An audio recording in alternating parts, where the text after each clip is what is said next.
बलम मौगा छसनेला सनेला बलम मौगा छसनेला presented by Dulhan Music. Rickshaw driver सखी बलमा बिहारी देने छै ओकरा हिस्ट्री या बेमारी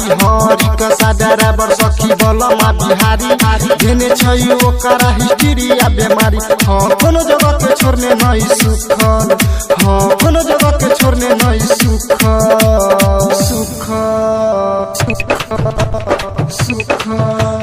कोनो जगह के छोड़ने नहीं सुखल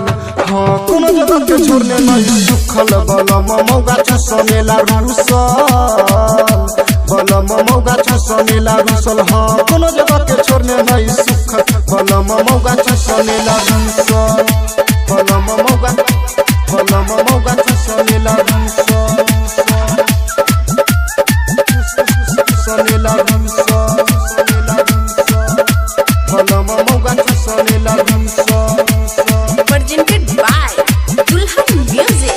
घर में हरदम घुसल है टंगरी फसाई के की कहियो के सखी नाम लै छै नै कमाई के की कहियो के सखी नाम लै छै नै कमाई के घर में हरदम घुसल है टंगरी फसाई के की कहियो के सखी नाम लै छै नै कमाई के की कहियो के सखी नाम लै छै नै कमाई तैसे कोनो जगह के छोड़ने नहीं सुख